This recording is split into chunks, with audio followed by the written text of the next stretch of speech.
দেখুন, বাংলাদেশটা এখন পুরোপুরি জিহাদিদের দখলে। বাংলাদেশ এখন কিন্তু পাকিস্তান বা আফগানিস্তানে যে ধরনের মৌলবাদী শক্তিরা যারা দেশ চালাচ্ছে, বাংলাদেশটা পুরো মৌলবাদীদের হাতে এখন হস্তান্তর হয়ে গেছে।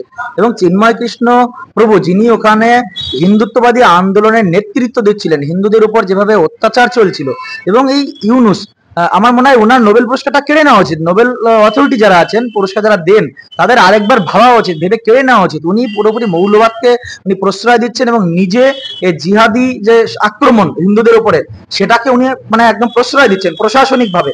এমনকি বিচার ব্যবস্থা থেকে শুরু করে প্রশাসন, সবকিছু জিহাদিদের দখল, এবং উনি নিজে জিহাদিদের কাছে মাথা নত করেছেন, এবং আমেরিকার একটা পুতুল বা দালাল হিসেবে উনি ওখানে বসে আছেন। দেখুন, বাংলাদেশে এখন ওরা দারুল ইসলাম, মানে 100% যে ইসলাম, সেটা ওরা তৈরি করার চেষ্টা করছে। ওরা ইসকনের মতো একটা বিশ্ব শান্তির যারা বার্তা দেয়, বিশ্ব শান্তির প্রতিষ্ঠার জন্য যারা লড়াই করছে, তাদেরকে ওরা বলছে জঙ্গি সংগঠন। তার মানে তাহলে তারা কারা এটা বুঝুন।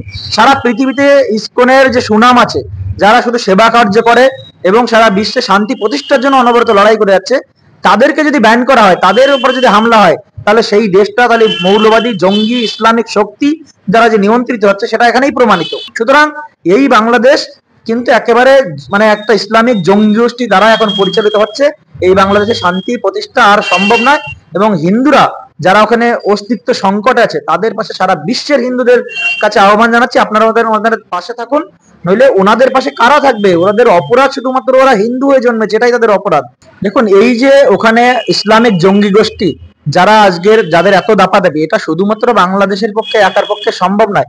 এখানে বিভিন্ন মারফতে শোনা যাচ্ছে পাকিস্তানের আইএসআই, তারা নাকি ওখানে মানে যে গণভবন যেটা বাংলাদেশ সরকারের, সেই গণভবনে নাকি আইএসআই এর এজেন্টরা বসে রয়েছে। বাংলাদেশের বিভিন্ন জায়গায় নাকি আল কায়দা, লস্কর, এই যে লস্কর ই তৈবা, এরকম বিভিন্ন জঙ্গি সংগঠনের নেতা নেত্রীরা ওখানে বসে আছে। পাকিস্তানের বিভিন্ন এজেন্ট বসে আছে, বিভিন্ন অস্ত্র থেকে শুরু করে অর্থ সেখানে মানে সাপ্লাই করা হচ্ছে। এমনকি এমনও খবর পাওয়া যাচ্ছে যে ইসলামিক কান্ট্রি, যেগুলো আরবীয় বিভিন্ন কান্ট্রি, তারা পর্যন্ত নাকি ওখানে ফান্ডিং করছে, অস্ত্র সাপ্লাই করছে, এরকম শোনা যাচ্ছে। সুতরাং সমগ্র বহির্বিশ্বের ইসলামিক জঙ্গি গোষ্ঠী যারা, তারা সবাই এখন বাংলাদেশের এই জঙ্গি গোষ্ঠীগুলোকে সহায়তা করছে, হিন্দু নিধন যজ্ঞ চলছে। সুতরাং পাকিস্তান তার নিজের দেশকে মানে শান্ত রাখতে পারছে না, কিন্তু বাংলাদেশ থেকে হিন্দুদের উৎপীড়নের জন্য তারা এখন উঠে পড়ে লেগেছে।